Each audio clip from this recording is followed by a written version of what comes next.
5 чэрвеня серада Сергей Пацасонны і Белсад Зум. Пра некаторыя тэмы дня пагаворым з экспертамі. Што ў праграме?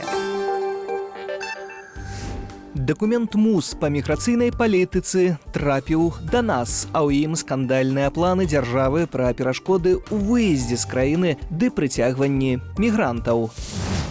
Інтэрпол адмовіў у чырвонай карцы для былога польскага суддзі Шмыта, які збег у Беларусь. Палітыка ці права? Люксавае жыццё набліжаных да чорнага кардынала Лукашэнкі Віктара Шэймана. Бюро медыа апублікавалі новае расследаванне. А пачынаем са скандальнага дакументу, які нам перадаў Белпол. У паперы вядзецца пра зацверджанне праграмы па рэалізацыі канцэпцыі міграцыйнай палітыкі лукашэнкаўскай дзяржавы на 2024-2028 гады.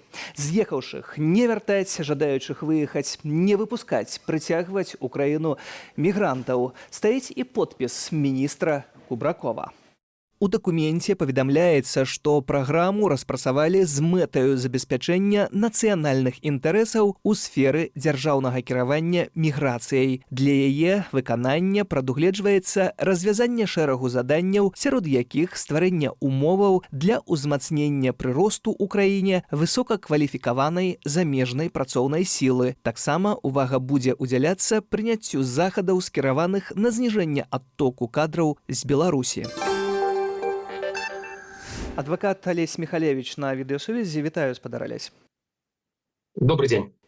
Спадар Алесь, вось гэты дакумент Міністэрства ўнутраных справаў аб зацверджанні праграмы па рэалізацыі канцэпцыі міграцыйнай палітыкі Рэспублікі Беларусь на 24-28 гады за подпісам міністра Кубракова звяртае на сябе увагу некалькімі пунктамі асабіста для мяне. Не вяртаць, па сутнасці, тых, хто з'ехаў, а тых, хто застаўся, стварыць такія умовы, каб яны не выязджалі з краіны пры магчымасці, і прыцягваць мігрантаў. Я так разумею, каб замяшчаць недахоп працоўнай сілы. Пра што могуць сведчыць гэтыя пазіцыі? Гэта абсалютна звычайная палітыка абсалютнай большасці дыктатарскіх краінаў. Адукаваныя свае мясцовыя людзі, адукаваны клас – гэта пагроза для палітычнай улады. Таму тыя, хто добраахвотна з'ехалі, ну і Бог з імі. Гэта, дарэчы, ніяк не выключае, што асобных людзей па экстрадыцыі там за абвінавачваемых будуць спрабаваць вяртаць. І адначасова замяшчаць гэта ўсё беспраўнымі таннымі мігрантамі, якія здольныя працаваць дэ-факта за ежу і пры гэтым не мець ніякіх палітычных правоў, каб ад іх можна было ў любы момант пазбавіцца. Гэта ў нейкім сэнсе это таксама міграцыйная палітыка Аб'яднаных Арабскіх Эміратаў, дзе танная працоўная сіла прыязджае, і в той момант, калі хто-небудзь з іх не падабаецца, яму анулюецца віза, выганяецца з краіны, і ён больш ніколі не вяртаецца. Гэта, скажем так, такая палітыка, рэалізаваная палітыка, это мара любога дыктатара. Просто гэта палітыка не працуе, таму што высокакваліфікаваная працоўная сіла за капейкі працаваць не паедзе за вельмі маленькія грошы. Ну і все роўна адток людзей, адток працоўнай сілы застанецца, колькі беларускія калгасы не забаранялі звальняць людзей, там не адпускалі іх. Гэта, дарэчы, все нашмат больш мае доўгую гісторыю, чым апошнія некалькі гадоў. Ці гэтая практыка, па сутнасці, нагадвае тое, што адбывалася ў савецкія часы? Нічога новага ўлада сёння не ў стане выдумаць, толькі вяртанне ў гэтае савецкае мінулае бясконцае. Усім вядома, што гэта не было эфектыўна. Ці будзе цяпер эфектыўным? Я думаю, што выбіраючы паміж эфектыўнасцю і захаваннем улады, любая дыктатура выбірае захаванне ўлады. І так, безумоўна, я ўпэўнены, што беларускія сённяшнія ўлады цудоўна разумеюць праблему адтока працоўнай сілы, адтока інтэлектуальных, разумных кадраў, і кадравая праблема ў Беларусі, безумоўна, вельмі сур'ёзная, але калі альтэрнатывай з'яўляецца страта палітычнай улады, то, безумоўна, улада будзе згодна на любыя там ад'езды каго заўгодна, абы ўладу захаваць. Таксама вось гэты пункт не вяртаць тых, хто з'ехаў. Ці гэта азначае, што тыя, хто ўжо знаходзіцца ў замежжы, то бок мы з вамі можам пачувацца бяспечна? Я думаю, гэта хутчэй канстатацыя свайго бяссілля, канстатацыя таго, што няма механізмаў вярнуць таго, каго хочацца вярнуць. Таму на всякі выпадак гэта аформляецца як афіцыйная палітыка, афіцыйны дакумент, што нам гэта і не так і было і патрэбна. Не захацелі вяртацца, так вы нам і не патрэбны. Так, гэта больш пра гэта. І таксама гэта пра тое, што для улады, тыя, хто добраахвотна з'ехалі, гэта зразумела, што гэта патэнцыйна была тая група пратэста, тыя людзі, якія ў 2020 складалі касцяк пратэснай актыўнасці. То бок, атрымліваецца, з'ехалі без вас спакайней, так? Але знаходзяцца таксама людзі ў краіне, якія незадаволеныя дзеяннямі ўлады ад таго, што яны маўчаць. Гэта не значыць, што яны ў 2020 годзе не выходзілі на пратэсты і раптам перадумалі сёння таксама. Не выпускаць іх з краіны ці абмежаваць выезд з краіны. Што гэта можа азначаць для ўладаў? Я думаю, что для ўладаў все роўна, як людзі думаюць. Мае значэнне, ці людзі пратэстуюць, ці людзі што-небудзь робяць. Так? І для ўладаў, напрыклад, гэта не выпускаць такіх людзей азначае проста, што вы тут працуеце за ежу, вы працуеце за вельмі маленькія грошы. Далей тут і працуеце, вы дэ-факта нашы рабы, можа быць, не рабы, вы прыгонныя сяляне, якія павінны заставацца тут. Вы калгаснікі часоў ранняга Савецкага Саюза, якіх не было пашпартоў, якія не маглі з'ехаць з калгаса. Так? Гэта фактычна, як вы правільна сказалі, вяртанне да правераных старых савецкіх практык. І яшчэ адну тэму хацеў з вамі абмеркаваць. Інтэрпол адмовіўся абвяшчаць у вышук паводле чырвонай карткі польскага экс-суддзю Томаша Шмыта, які ўцёк у Беларусь. Пра гэта паведаміла афіцыйная прадстаўніца галоўнага каменданта паліцыі Польшчы Катажына Новак. Чырвоная картка – гэта паведамленне Інтэрполу, што выдаюць з мэтай пошуку і арышту злачынцы для ягонай экстрадыцыі. Генеральны сакратар гэтай арганізацыі патлумачыў адмову тым, што статут арганізацыі не дазваляе апрацоўваць паводле іх каналаў звесткі наконт дзеянняў супраць бяспекі дзяржавы, бо гэта вызначаецца як палітычнае злачынства. У рамках расследавання справы супраць былога суддзі Шмыта Польшча накіравала запыт на еўрапейскі ордэр для ягонага арышту. Тым часам Шмыт скіраваў заяву на адрас генеральнага пракурора Польшчы з просьбаю распачаць крымінальную справу супраць кіраўніка польскага МЗС Радослава Сікорскага. Вось гэты момант таго, што Інтэрпол не пагаджаецца на чырвоную картку для былога суддзі Шмыта польскага. Што гэта азначае? Сапраўды тут Інтэрпол так паводзіць сябе паводле правілаў? Так, Інтэрпол сябе цалкам паводзіць паводле правілаў. І мы, як адвакаты, як праваабарончая супольнасць, доўгі час выступалі за тое, каб калі адна з краінаў, сябраў Інтэрпола, надала статус бежанца іншай асобе, каб гэтая асоба не магла быць у спісах Інтэрпола ў красным цыркуляры, і гэтае правіла было прынятае.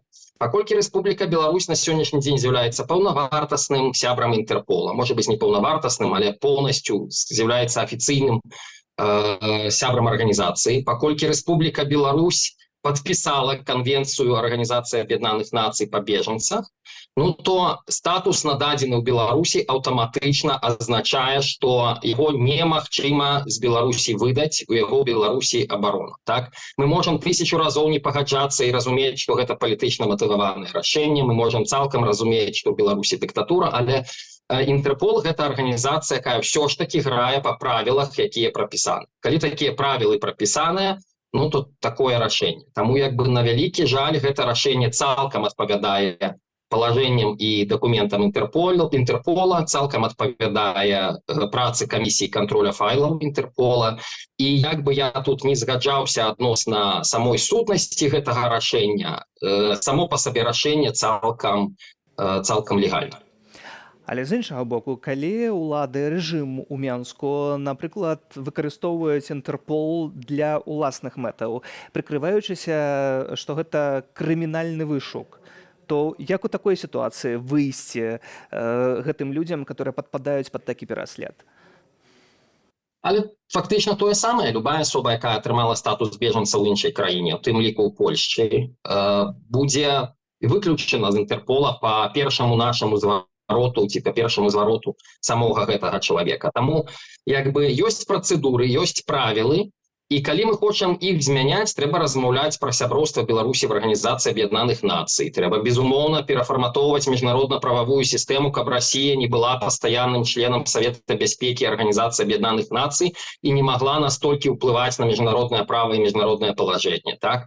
То бок трэба рабіць нейкае перафарматаванне, але калі прынятыя тыя палажэнні, тыя дакументы, тыя правілы гульні, і гэтыя правілы гульні прадугледжваюць, што асоба, якая атрымала статус бежанца, не можа знаходзіцца ў спісках Інтэрпола. І тут няма значэння, ці гэта беларус пераследуемы, які з'ехаў там у краіну Еўрапейскага Саюза, ці, на жаль, наадварот. І, напрыклад, таксама людзі, якія будуць з'язджаць у Расію, і калі Расія будзе ім даваць статус бежанца, на сённяшні дзень, калі нічога не зменіцца, яны таксама будуць са спісаў Інтэрпола выключацца. Кажа гаспадарства адвакат Алесь Міхалевіч, дзякую за гэтую размову. Дзякуй вялікі. Украінская супрацьпаветраная абарона ў ноч на сераду знішчыла 22 расійскія дроны тыпу «Шахет». Паводле камандуючага паветранымі сіламі ЗСУ Міколы Алешчука, Расія запусціла беспілотнікі з Курску і часова акупаванага Крыму. Іх збілі ў небе над Мікалаеўскай, Херсонскай, Днепрапетроўскай, Сумскай, Палтаўскай абласцямі. Пра іншыя падзеі дня ў скароце навінаў. Дэпартамент дзяржаўнай бяспекі Літвы вядзе правяранне дзейнасці кампаніі «Гарсу Пасаўліс», што вырабляе бланкі пашпартоў ды іншых дакументаў. Яна мелася друкаваць і пашпарт Новай Беларусі. Паводле вынікаў расследавання Літва можа адмовіцца ад паслуг гэтай фірмы, паведаміла прэм'ер-міністрка Інгрыда Шыманіце. Раней беларускі расследавальніцкі цэнтр апублікаваў матэрыял з высноваю, што паміж кампаніяй і гаманцом Лукашэнкі Віктарам Шаўцовым існуе сувязь. У Киеве показалі на фотаздымках, у якім жахлівым стане на радзіму вяртаюцца з Расіі украінскія палонныя. На гэтых страшных фота Раман Гарылак, пасля 2 гадоў у расійскім палоне. Рамана і яшчэ 74 украінцаў удалося вярнуць з расійскіх застенкаў, дзякуючы абмену ваеннапалоннымі. Паводле праекту «Хачу жыць», іхны стан выклікае жах і асацыяцыі з нацысцкімі лагерамі смерці.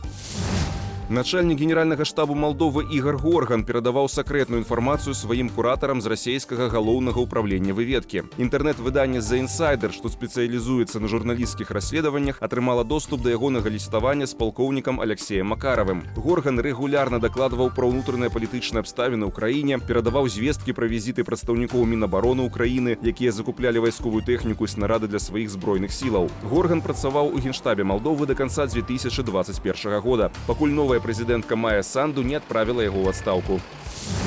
Прынамсі, 10 асобаў апынуліся ў шпіталях пасля аварыі з удзелам маршруткі і трактара пад Бабруйскам. Паводле Міністэрства аховы здароўя, 2 з іх у рэанімацыі. ДТЗ адбылося на трасе Бабруйск-Мазыр каля вёскі Брошка. Маршрутнае таксі сутыкнулася з трактарам МТЗ. Следчы камітэт распачаў крымінальную справу супраць 32-гадовага кіроўцы маршруткі. Набліжаныя да шэрага кардынала Віктара Шэймана асобы і адмывання грошай. Каманда беларускіх журналістаў-расследавальнікаў з бюро медыа апублікавала сваю чарговую працу.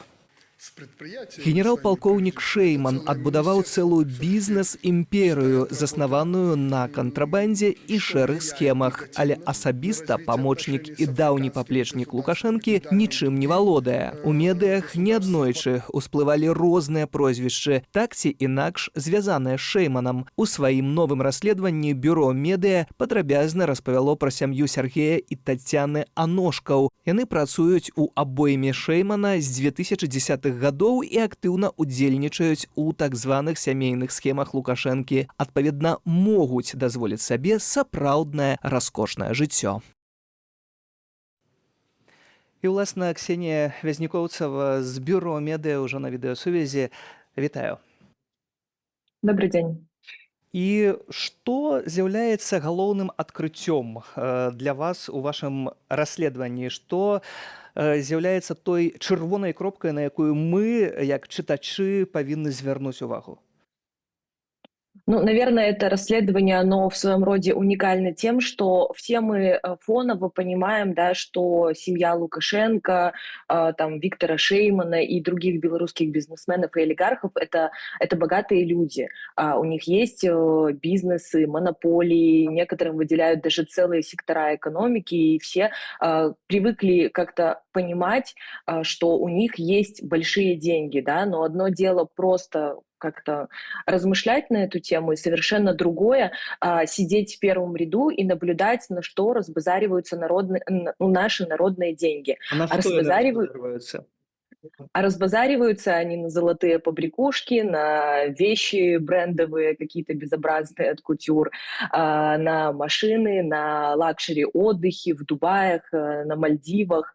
Хотя эти деньги, они должны идти не в кошельки Лукашенко, Шеймана или Аношка, они должны идти в наш с вами бюджет. Они должны идти на образование, на медицину, на пенсии. Но деньги эти тратятся не на наше благополучие, на наше благосостояние, а на благосостояние одной конкретной семьи. И важно понимать, что это не какие-то там, ну это даже не сам Виктор Шейман, это просто его бизнесмены, одни из его топ-менеджеров, да, и хочется задать вопрос, если эти люди, да, могут позволить себе такой уровень жизни, да, то что могут позволить себе более высокопоставленные чиновники, бизнесмены и сами семьи вот наших героев? Мы гаворым пра ўзровень жыцця які? Гэта тое, што вы адкрылі, гэта купля маёнтку нейкага, кватэраў, аўтаў, што канкрэтна?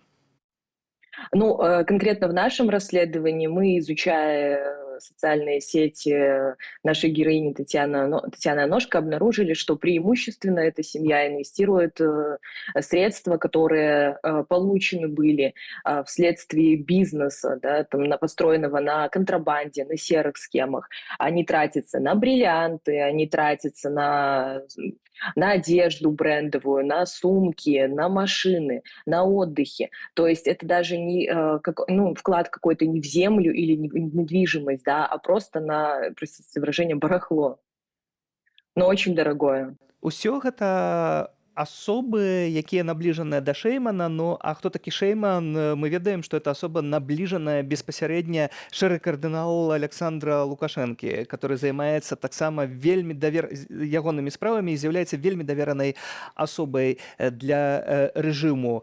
Якія пагрозы гэтае расследаванне можа несці Шейману ці ягонаму атачэнню?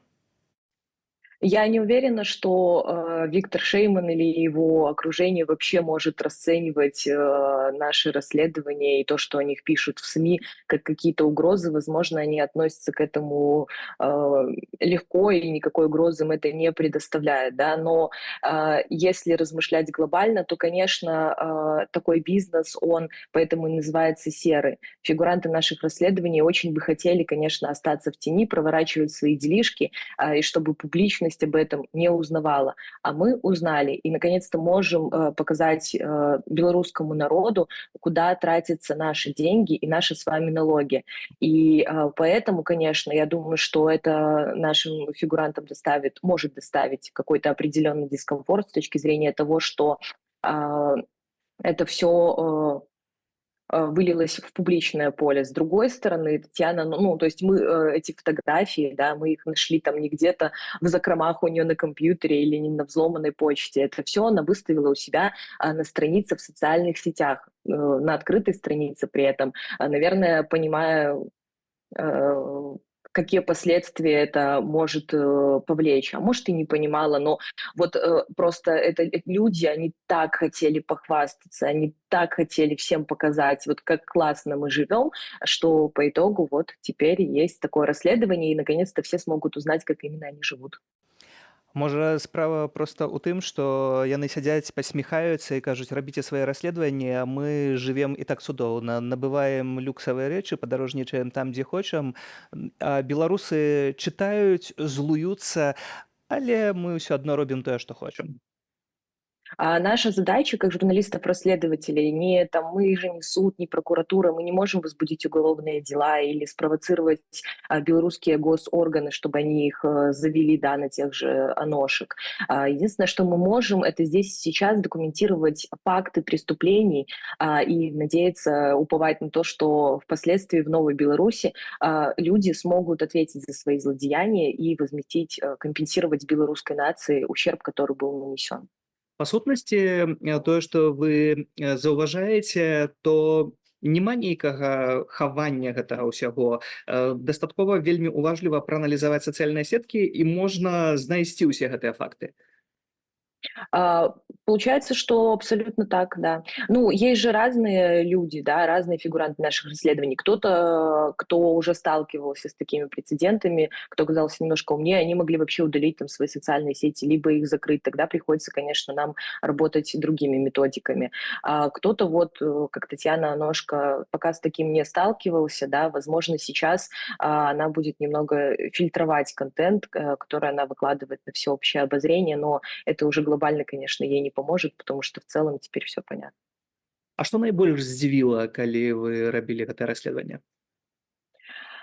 Честно говоря, вообще журналистов-расследователей очень тяжело удивить, потому что мы люди достаточно искушенные, мы много чего видели и ко многому относимся спокойно. Но вот занимаясь этим расследованием, меня вся вот эта ситуация, она просто привела в какое-то дикое бешенство, да, потому что такой наглости я еще, честно, вот не видела, да. Я не хочу там культивировать какую-то неприязнь к элитам. Все прекрасно понимают, что есть в мире, и не только в Беларуси, а в целом в мире, есть богатые люди, которые заработали свои средства и имеют право их тратить на то, что душе угодно, на частные самолеты, на яхты и на брендовые аутфиты.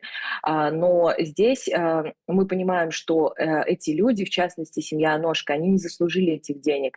Де-факто они их не заработали. Они имеют то, что имеют, только благодаря тому, что они являются приближенными людьми к Виктору Шейману, человеку, который работал с Лукашенко, его самый ближайший соратник еще с 90-х, со времен, когда Лукашенко избирался на первый срок. Это его самый ближайший и доверенный человек, и все, что они имеют только благодаря этому. Но все мы прекрасно понимаем, что сотрудничая с режимом, все вот эти блага, они абсолютно не вечны. Ты не хозяин положения. И пока сегодня ты купаешься в роскоши, завтра ты можешь сесть. И у тебя заберут все. Што ж, дзякую за гэтую размову. Гэта ўсё спадарства кажа Ксенія Вязнікоўцава з бюро Медыа, а я запрашаю таксама прачытаць гэтае расследаванне. Дзякую. Так выглядаў сённяшні дзень у Зуме. Для вас працаваў Сергей Пацасонны. Зычу добрага вечара і да сустрэчы ў эфіры.